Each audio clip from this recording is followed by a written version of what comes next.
Hey man, I'm Jusko from Proud Money. What are the cheapest places to live in the US? The cheapest states, the cheapest cities? We're going to take a look at that, and we are going to look at the most expensive states and the most expensive cities to live in. Now, I will tell you about the methodology used in this video in a moment, but let's dive right in and look at the 10 cheapest states to live in. You will see here on screen that Arkansas is the cheapest, and I will tell you what those numbers mean next to each state in just a moment. But Arkansas clearly ahead of all the others. Mississippi, South Dakota, Oklahoma, and Louisiana tied. North Dakota, Iowa, West Virginia, and Kansas and Alabama tied. So what do those numbers mean next to the states? Well, the government's Bureau of Economic Analysis put this report together, and what they do is they look at the cost of goods, both in terms of sort of the consumables that you would buy and the rent or mortgage that you would pay in each state and the cities that we're going to talk about as well, and they create a sort of median number that is 100. So that is what everything is based off of. If the number next to a state or city is over 100, that means it's more expensive than the mean. If it's under, obviously it is less expensive. So when you look at these less expensive states that we just talked about, the top 10 cheapest places to live, you can see all of them are going to be under 100. All of them are actually 90 or below. So those are the cheapest places in the sort of calculation of the housing numbers that you would actually pay and the other goods that you would purchase if you lived in those states. Now, when we look at the most expensive states, again, using those regional price parities, California by far the most expensive of them. 112.6 is the number that is used to compare that to the mean, and then of course also to even the ones that are below the mean. DC I'm using as both a state and a city in this particular video. You can kind of think of it either way. I probably think of it as a city more than a state, but anyway, if you lumped it in with the states, that would be second at 110.8, and then New Jersey, Hawaii, Washington State, Massachusetts, New York, New Hampshire, Oregon, and Maryland. Now, obviously, with the cheapest list and the most expensive list, that's only 20 states plus DC, so we've got 30 other states there. If you're interested to know where the rest of them fall, I am going to give you the complete list here from the cheapest to the most expensive, and then obviously, if you want to study this further, all you have to do is press pause. Now, obviously, when we rank things by state, each state has quite a bit of geographic area, and oftentimes you are going to have some big cities that may be very expensive to live in, where you have other areas of that same state that are much less expensive to live in. So it might be more impactful to look at these sorts of numbers on a city-by-city basis, which is what we're going to do next. Now, technically, we are going to look at these by metropolitan statistical area, which instead of being just one city is going to be usually a bigger city and its surroundings. So wherever you might live, if you're in Minneapolis, you might say the Minneapolis area, and that's probably kind of what is the metropolitan statistical area. Any other city, you could do the same thing. For purposes of this video, I'm going to kind of shorten them to the biggest city in most cases. So I'm going to cut these stats up a few different ways. What we're going to do first is we're going to look at the top 20, the biggest 20 metropolitan statistical areas, and look at which are the cheapest and most expensive. Detroit is your cheapest of the largest metropolitan areas. It comes in with that 98 points, I guess you could say, when we talk about that price parity. The only of the biggest cities here that comes in underneath that 100 median, which is the median for the whole country. Everything else going to be more expensive in the biggest cities. Houston and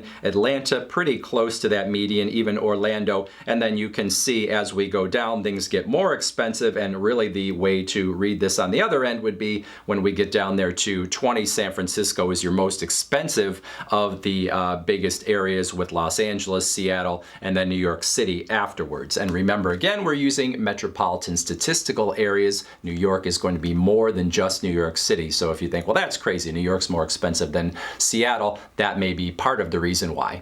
So that's an interesting list, but things might get even a little more interesting if we push things out to the top 50 metropolitan areas based on population. And if we do that and we look at the cheapest of the cities, well, that changes things quite a bit. Your cheapest city in that case is going to be Oklahoma City, which gets a 91 on that 100 scale, and then Memphis, Birmingham, Cleveland, and I live in the Cleveland area, so I can tell you it is pretty cost effective.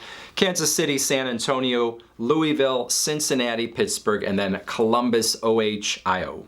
Now, if we look at the most expensive markets out of those top 50, mostly they are going to be the same, but you will see that San Jose now creeps its way in. It doesn't make the top 20 in terms of size, but once we expand out, it is pretty high up there in terms of its cost of living. And then you'll see that Sacramento also comes into this list where it was not before, a little smaller, but still in the top 50, now at number 9. Now, if we push things out even further and we look at the top 100 markets, the ones with the most population, you will see that on the least expensive, the cheapest end, things change quite a bit. The cheapest of the top 100 markets, the McAllen, Texas market, 85.6 is the points here on that 100-point scale, which is quite a bit cheaper even than the number 2 on the list, which is Little Rock, Arkansas, and then you can see Wichita, Kansas, Tulsa, Oklahoma, El Paso, Texas, Toledo, Ohio, Jackson, Mississippi, Baton Rouge, Louisiana,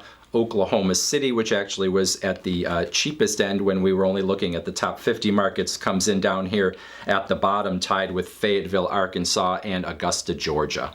And then on the most expensive end, again, a lot of the same players, still San Francisco on top with LA, but number 3 is now the Oxnard Thousand Oaks MSA, which you can think of as Ventura County, which is just a little bit north of LA, then Seattle, San Jose, NYC, Miami, Boston, San Diego, and then Honolulu comes in now at the number 10 position, a little bit smaller, but it is within the top 100 and one of the most expensive places.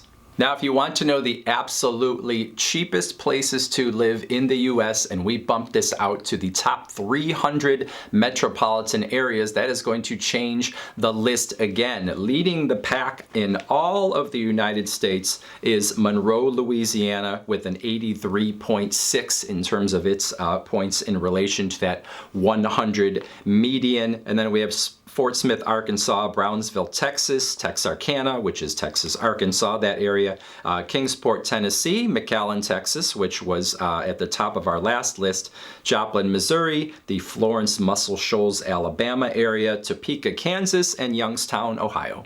Now, it's interesting when we look at the most expensive cities and we incorporate all of the markets, even the much smaller ones here from the top 300, what you will see is, yes, San Francisco is still on top, and then LA second, but now Oxnard, Ventura County still continues at third, but tied with Santa Maria, Santa Barbara, also on the California coast. Then we have Seattle, Salinas, and Monterey County, San Jose, Santa Cruz comes into the list, New York City, and Miami. So a huge part of the California coast, taking up over half of the most expensive places in the US.